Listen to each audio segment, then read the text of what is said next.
Would it be all right if Germany, for example, or the UK said, you can come, but for a price, and they set a price? There are costs for the marginal person coming into a society, and those costs have to be borne somehow. I think that there is a price. In fact, we know that there is a price.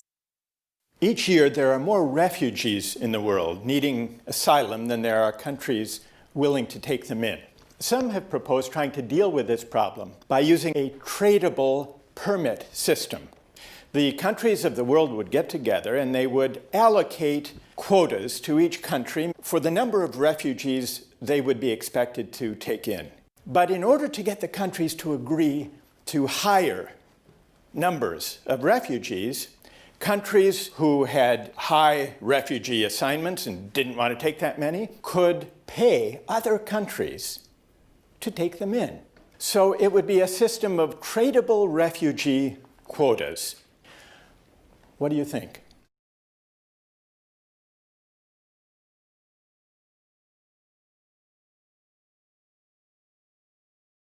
These people who are in need of help are now being viewed as a source of revenue.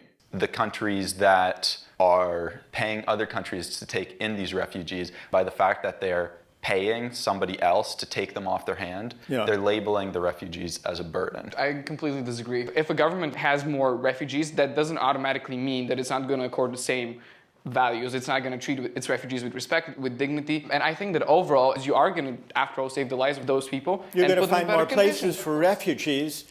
Jamie, you're worried about degrading or demeaning the refugees. Yeah. But suppose you find more asylum places for refugees. I'm not convinced that it would find more homes for more people. With refugees, it's just viewed as purely humanitarian contract that we've agreed to within our country. They're no longer looked at as citizens of the world who we're embracing, and instead they're looked at as burdens to the developed world or as sources of revenue. They're being commodified. What you seem to be suggesting is, at least now, countries who accept them do so on humanitarian grounds, whereas under the market system, the humanitarian impulse might be crowded out by a mercenary one. What about that, Lindsay? We're considering the costs of allowing refugees into a country, and this program would provide incentives for taking in more. So ultimately, I don't see the degradation as having a greater effect here, and I think that ultimately the system will benefit everyone as more refugees will be accommodated in more places.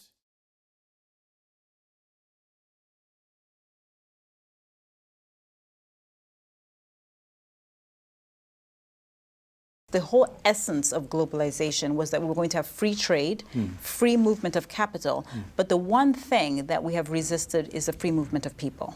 So if you're swimming across the Mediterranean from North Africa with no bounty, you have almost no chance of making it. If you are Harvard educated and you decide to show up in Canada, you get a red carpet rolled out for you. So the case for admitting refugees in desperate need is morally greater.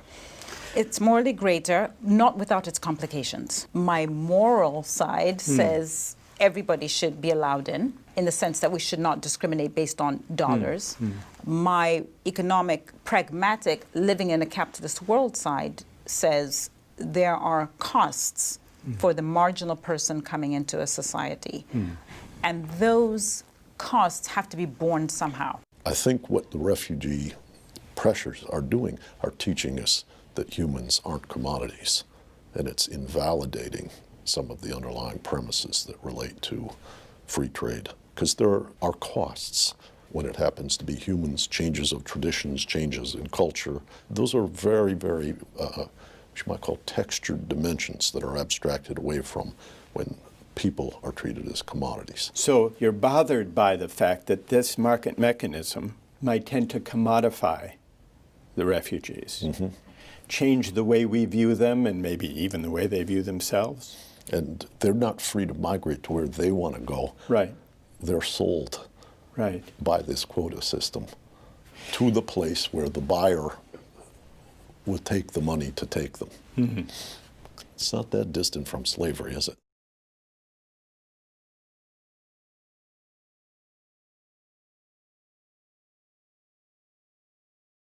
And I think it makes perfectly good sense for these countries to want to limit the number of refugees they take in. And an alternative to just saying we're taking X number, period, would be to say we will compensate some other country to take a surplus over our limit. It's not putting a price on the head of human beings in need. Commodifying refugees, what would you say to that objection? I don't understand what you mean by commodifying refugees. I mean, you could say anytime you hire a person, you put a price on them, right? Where a refugee goes has huge consequences for the path of their own lives and also for the community that receives them. And that's a very complicated choice that is much more complicated than a price mechanism. Would the market scheme enable some countries, especially rich countries or inhospitable countries, to outsource a moral obligation? Is that part of what worries you? Absolutely. And that's why people who are made refugees through no fault of their own, other countries have a duty to provide hospitality to them.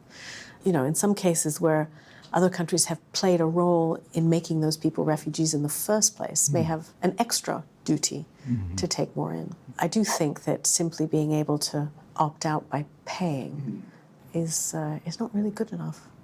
At some point, we need a more robust, responsible global community. Most of us would probably agree to that. At some point, we've got to start and try working towards it. But why does the market mechanism prevent the development of a robust global community with a sense of shared responsibility? It allows you to buy off your own responsibility in the global community. How does allowing money to enter into the equation distort the charitable essence of it? You're incentivizing more people to participate. I don't see that as sort of being a bastardization of the charitable aspect of accepting refugees. All right, let's focus on that. What do you say? It changes the motivation behind accepting the refugees. You could end up with lots of countries taking in enormous amounts of refugees to get the revenue and then not taking care of them as people as they should. Do you think it instrumentalizes refugees? I think it does. I think Does it it makes objectify them? It does.